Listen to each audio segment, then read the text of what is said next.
RB Pandey. Pandey ji.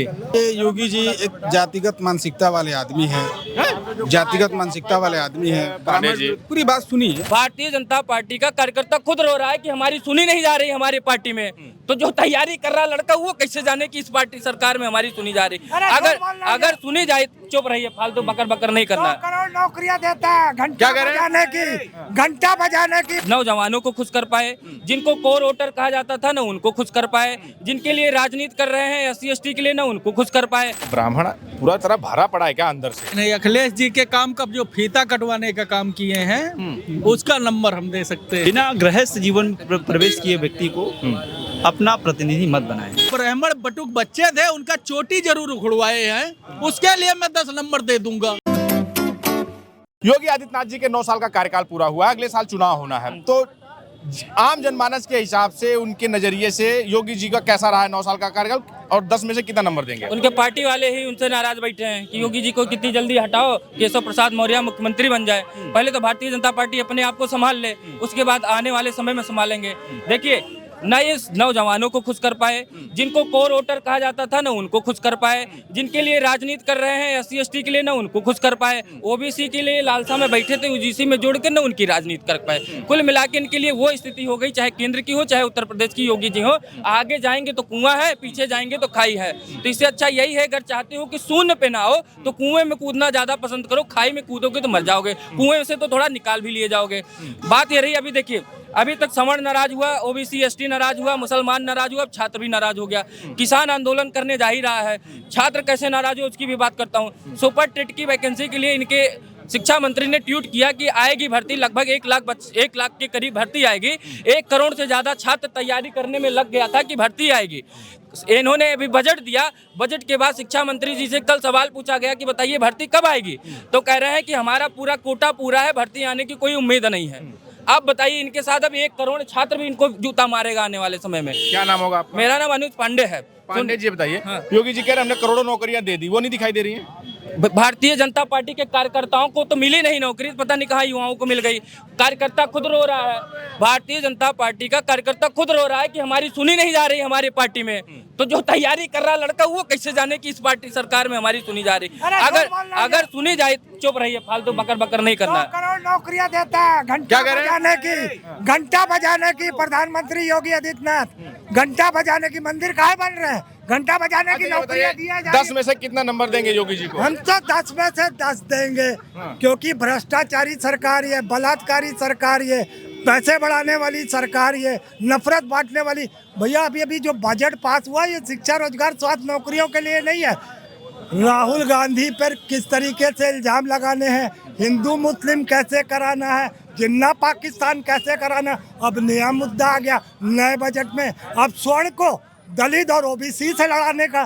तो इनके budget में जो है करोड़ों का बजट, कई करोड़ों का बजट जो है सिर्फ इसी काम के लिए है कि पूरे देश भर में, पूरे प्रदेश भर में नफरत फैलाओ। 10 में 10 नंबर आप उनको दे रहे हैं कि या फिर जो है तंज कस रहे हैं? अब आप अक्लमंद हैं और अक्लमंद को इशारा ही काफी होता है। हम तो 10 में 10 दे रहे हैं नफरत फैलाने के लिए। इशारों में 10 साल निकल गया, तो कम से कम अगर ये विरोध भी कर रहे हैं तो इशारे में नहीं, खुल के विरोध करना चाहिए। इशारा जनता इशारे में ही 10 साल निकला है।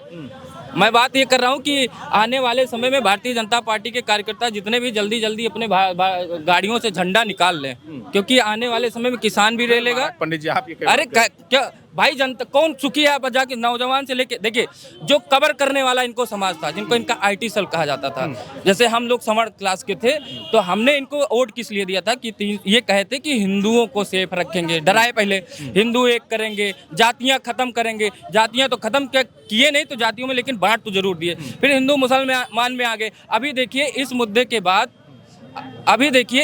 के बाद ये सोचे हिंदू मुसलमान करवाने की कोशिश की है। अभी बाबरी मस्जिद का मामला उठाए, कहाँ का, मुर्शिदाबाद का, लेकिन चला नहीं, क्योंकि जो हम ही लोग कवर करने वाले थे चलने ही नहीं दिए। क्योंकि तुम्हारे लिए क्यों पूछ पकड़ के चले हम कि तुम दिए क्या? ठीक है, तुम एक बार, रोजगार चाहिए, रोजगार तो है ही हमारे पास, हमसे रोजगार कोई नहीं। हिंदू मुस्लिम पे काम नहीं, हिंदू मुस्लिम की बात ही नहीं है। जो उनके चक्कर में पड़े, हम लोगों को रोजगार कोई छीन ही नहीं पाएगा। जब ये होगा ना, ये ब्रेन थोड़ा आगे आ जाइए। क्या नाम होगा? आरबी पांडे। पांडे जी। योगी आदित्यनाथ की 9 साल का जो कार्यकाल पूरा हुआ है उसमें 10 में से कितना नंबर देंगे और कैसा रहा आम जनमानस के लिए? देखिए योगी जी एक जातिगत मानसिकता वाले आदमी हैं, जातिगत मानसिकता वाले आदमी हैं। पांडे जी। पूरी बात सुनिए, ब्राह्मण विरोधी आदमी है। इनको 10 में से काम के लिए तो कोई नंबर वो नहीं देंगे, लेकिन जातिगत व्यवस्था को लागू करने के लिए हर विभागों में उसके लिए नंबर दे सकते हैं 10 में से 10। एक तो आप वकील साहब हैं, दूसरे ब्राह्मण हैं, बुद्धिजीवी भी हैं, और वकील साहब हैं वैसे भी बुद्धिजीवी हैं। तो ये आप जात की बात जो किए हैं वो बता रहे हैं आपको। योगी जी कहते हैं कि हिंदुत्व की बात करते हैं, आपको मैं जात उनको हिंदुत्व की बात, हिंदुत्व का मतलब क्या हुआ? अभी शंकराचार्य के साथ क्या हो रहा है? हिंदू नहीं है। सनातन धर्म के शंकराचार्य एक बार सीएम को मानने से इनकार किया जा सकता है, लेकिन ये वाले कभी भी उनको मानने से इनकार नहीं करेंगे, ये जान लीजिए। उनका अपमान करवाए हैं योगी जी।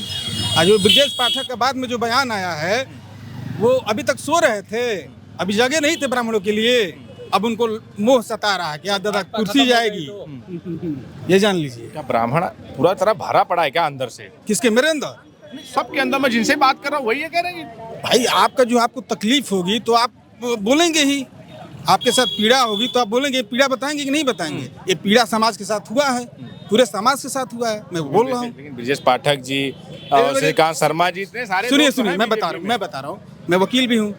उप चीफ मिनिस्टर का मतलब ये होता है एक टोपी, ब्राह्मणों के लिए एक टोपी पहना दिया गया और कुछ नहीं, उससे ज्यादा कुछ नहीं होता, एक टोपी पहना गया। संतुष्ट नहीं है। नंबर कितना देंगे योगी जी को? योगी जी के बस नंबर दे रहे हैं, काम के लिए 0 है। काम के लिए जीरो बिल्कुल कुछ नहीं। जो पुरानी कार्यकाल में सरकारें काम की हैं उसको डेंटिंग पेंटिंग कराए हैं, बस यही काम। आप बताइए कितना नंबर देंगे किस चीज के लिए? काम के लिए योगी जी को? नहीं, अखिलेश जी के काम का जो फीता कटवाने का काम किए हैं उसका नंबर हम दे सकते हैं कि काम दूसरे का, नाम हमारा। मेट्रो, अरे यार क्या बात कर रहे हो? हिंदू मुस्लिम के अलावा योगी जी ने किया क्या है हमको बता दीजिए 9 साल में। पूर्वांचल एक्सप्रेस वे कौन दिया है? गंगा एक्सप्रेस वे कौन दिया है? ये बनवा, फीता तो योगी जी काटे हैं ना? नहीं बनवाए तो अखिलेश जी हैं। हाँ, एक चीज जरूर किए हैं, जो ब्राह्मण बटुक बच्चे थे उनका चोटी जरूर उखड़वाए हैं, उसके लिए मैं 10 नंबर दे दूंगा। ये काम बढ़िया किए। और जनहित के कार्य नहीं दिखे आपको? कौन सा कार्य बताओ हमको? एक कार्य आप गिना दीजिए कि ये काम किए हैं। रोज तो गिनाते ही हैं कि हम बीमारू राज्य था उत्तर प्रदेश। अरे यार आपको पता हो कि यहीं पे गवर्नर हाउस के सामने रोड पर बच्चा पैदा हो रहा है, आप क्या बात कर रहे हो? कम से कम अखिलेश का दिया हुआ एक एम्बुलेंस है वहां भिजवा देना चाहिए था। कौन सा आप काम गिनवा रहे हो उनको बता दो। वैसे अभी देख लीजिए, मेट्रो जितना अखिलेश जी ने बनवाया था उससे एक कदम आगे नहीं बढ़ पाया। पानी की टंकी बन रही है वो साली गिर जा रही है। किस चीज का हम नंबर दे दे बताओ हमको? अब पता नहीं प्रधानमंत्री जी के दबाव में हैं, थाने में साली FIR नहीं लिखी जा रही है, वहाँ SSP और DM मनमानी कर रहे हैं, बैठबे नहीं करते हैं, जनता से मिलबे नहीं करते हैं। किसको क्या समस्या है? हाँ, एक चीज में नंबर 1 है, निर्दोष को पकड़ के इनकाउंटर कर दो, इसमें नंबर दे दूंगा 10 नंबर। क्या बात कर रहे हैं? मुक्ता, अतीक अहमद, विकास दुबे, ये सब निर्दोष थे? विकास दुबे की बात मैं नहीं कर रहा हूँ, जो निर्दोष लंगड़ किए जा रहे हैं उनकी बात कर रहा हूँ मैं। कभी भी जो मुख्यमंत्री होता है वो विधायकों की बात सुनता है कि हमारे क्षेत्र में क्या हो रहा है, अवगत कराता है, मंत्री सूचना देता है, लेकिन मुख्यमंत्री जी के पास टाइम नहीं है।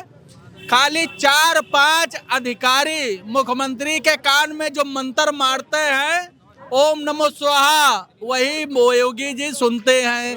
पंडित जी आप छोड़िए, कैसा रहा है योगी जी का 10 साल का कार्यकाल? कितना नंबर देंगे 10 में से? अरे हम सबको नंबर दिए। कितना? वही नंबर रहे, सबको दे दिया 100 नंबर। सबको दे दिया।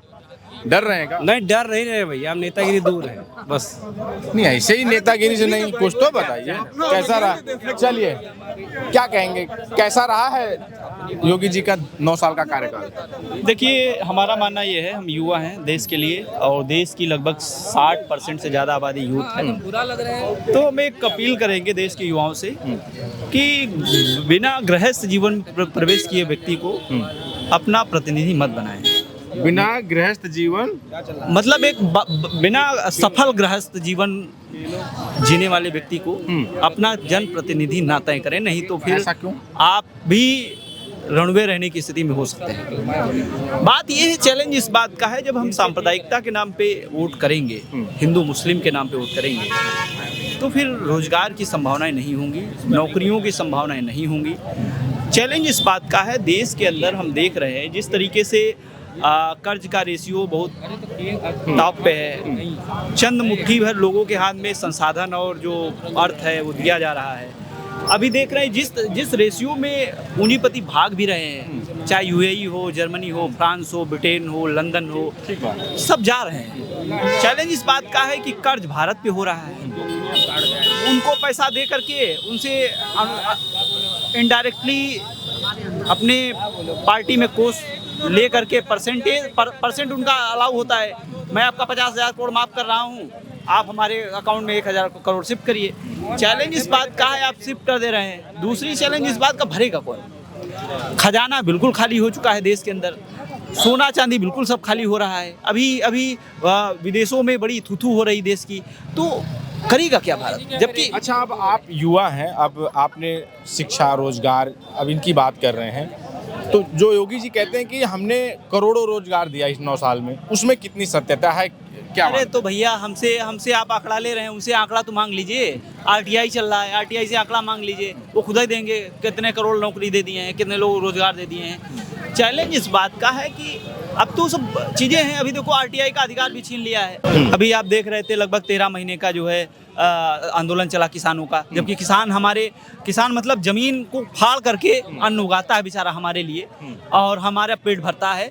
13 महीने का लगातार आंदोलन चला, लगभग 800 से ज़्यादा लोग शहीद हुए बेचारे किसान। उसके बाद मतलब दिल्ली के आसपास ही वो आंदोलन चला। सुप्रीम कोर्ट के कानों में जू तक नहीं रेंगा। यूजीसी अभी 2012 में जो गाइडलाइन थी, यूजीसी का अमेंडमेंट था, उस पर जब देखा सरकार, मतलब रजिस्टर्ड मामले उच्चतर संस्थाओं में लगभग 118% का जो इंक्रीजमेंट था, शोषण का, एक्सप्लॉयटेशन का, टीचरों का, प्रोफेसरों का, डीन्स का, रजिस्ट्रार का, कुलसचिव का। चैलेंज इस बात का था, तो उसको लाना पड़ा, मजबूरन लाना पड़ा भारतीय जनता पार्टी को, उसमें अमेंड लाना पड़ा। 3 पन्ने का ड्राफ्ट है, उसमें देख लीजिए, उसमें ऐसा कुछ नहीं है। 3 दिन नहीं चला आंदोलन सो कॉल्ड अपर कास्ट का, उस सुप्रीम कोर्ट खट से उसको संज्ञान ले लिया। संज्ञान लेने के बाद उसको स्टे कर दिया। अब अभी उसको जो है मार्च में सुनवाई करेगा। वहीं 69,000 शिक्षक भर्ती में अभी तक जो है चैलेंज इस बात का है कि आप कर क्या रहे हैं। अभी एक नई बहस छिड़ी है, अभी जो आया है 3 पन्ने का ड्राफ्ट, उसमें अब ये शामिल होगा। 2012 की जो गाइडलाइन थी, उसमें आप देखेंगे कि लगभग 25 तरह के डिस्क्रिमिनेशन शामिल है। इसमें तो एक भी डिस्क्रिमिनेशन नहीं शामिल है। आप 3 पन्ने का ड्राफ्ट पढ़िए, उसमें देखिए क्या लिखा है, उसमें तो कुछ नहीं है। चैलेंज इस बात का है, आप कह रहे हैं कि जो सरकारें हैं किस तरीके से उसको मैनेज कर रहे हैं। अभी उनके पास ये चैलेंज है। अभी देखिए, मोहन भागवत का अभी लेटेस्ट आज का बयान है कि आप 3 बच्चे पैदा करिए। आप एक तरफ आप हिंदू कर रहे हैं। अभी लगातार मैं एक शोध छात्र हूँ, और शोध संवाद में मुझको जाने का मौका मिला, और व्यक्तिगत तौर पर मिला मैं मोहन भागवत जी से। तो कहीं ना कहीं उनका जो लगभग 1 घंटे का 2 घंटे का जो लेक्चर था, उसमें कहीं ना कहीं सब हिंदू। तो मैंने पूछ दिया, मुझको पर्सनली मिलने का मौका मिला, तो मैंने पूछ दिया उनसे। मैंने कहा, ये बताइए, आप एक तरफ हिंदुत्व की बात कर रहे हैं, आप हिंदू राष्ट्र की बात कर रहे हैं, एक तरफ जो एक लिखा पढ़ी में जो मिश्रा, शुक्ला, तिवारी, चौबे, त्रिपाठी, दुबे, ये जो संबोधन है, ये एक 3000 साल की जो एक डिस्क्रिमिनेशन है, 3000 साल का जो एक दमन है, एक अत्याचार है। इसी भारत में 2 वर्ग हैं। एक उस व्यवस्था को 5000 साल जो स्थापित व्यवस्था है उसको मेंटेन करना चाहती है, एक तरफ एक बड़ा वर्ग है जो उसको खत्म करना चाहता है। तो चैलेंज इस बात का है, हमने कहा अपने कम से कम भारत में नहीं तो संघ में ऐसी व्यवस्था लाइए कि कम से कम नाम के आगे मिश्रा, चौबे, शुक्ला संबोधन नहीं होना चाहिए। तो उन्होंने कहा इस तरफ मेरा ध्यान ही नहीं गया। तो हमने कहा इस पे विचार करना चाहिए आपको, अगर आप हिंदू राष्ट्र की ओर बढ़ रहे हैं तो हम यही कहेंगे कि आप जब आप देखते हैं हमारा पक्ष कमजोर होता है तो फिर आप आह्वान करते हैं हिंदू मुस्लिम, तो ये चैलेंज की बात है। तो ये तमाम लोग हैं जो यहाँ मौजूद थे जिन्होंने अपनी बात रखी। इस पर आपकी क्या प्रतिक्रिया हमें जरूर बताएं। बने रहे हमारे साथ, मिलेंगे किसी अन्य वीडियो में। धन्यवाद।